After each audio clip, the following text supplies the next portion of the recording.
সেই মহান রব্বুল আলামিনের দরবারে দরুদ ও সালাম আবি বিশ্ব মানবতার মুক্তির দূত মোহাম্মদ মুস্তফা হযরত মুহাম্মদ সাল্লাল্লাহু আলাইহি ওয়াসাল্লামের প্রতি সালাম জানাচ্ছি। আমাদের হিজবুত তাওহীদের প্রতিষ্ঠাতা ইমামুজ্জামান জনাব মোহাম্মদ বাইজিদ খান পন্নীর প্রতি সালাম জানাচ্ছি।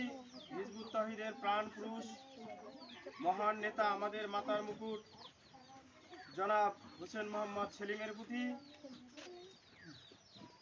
সালাম জানাচ্ছি। উপস্থিত আজকে এই হিজবুত তাওহীদের কৃষক সমাবেশে আয়োজিত পাটগ্রাম থানার আমার প্রাণ প্রিয় ভাই ও বোনেরা, আমি আজকে অত্যন্ত আনন্দিত। আপনারা যে এই যে আমাদের ডাকে সাড়া দিয়েছেন, সবাইও উৎফুল্ল সহকারে আমাদের এখানে এসেছে। আবারও আপনাদেরকে অভিনন্দন, মোবারকবাদ এবং শুভেচ্ছা জ্ঞাপন করছি। তো দু একটি কথা বলে রেখেছি, আমাদের এই আলোচনাটা কিন্তু আসলে সাধারণ কোনো আলোচনা নয়।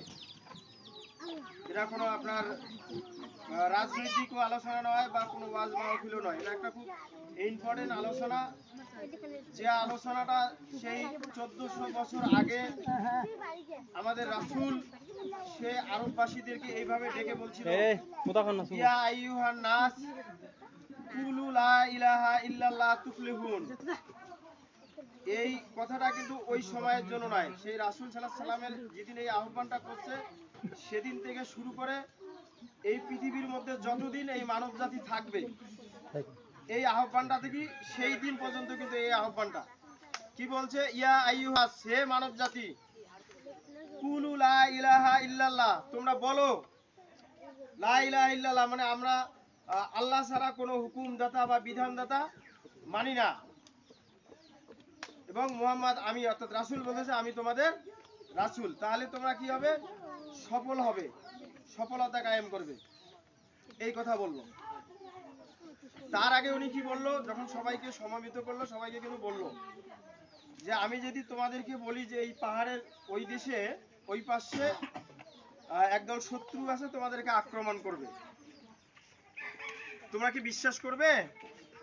এক বাক্যে সবাই বলে যে অবশ্যই আমরা বিশ্বাস করব। কেন? যে তুমি কোনোদিন মিথ্যা কথা বলো নাই। তার মানে রাসূলকে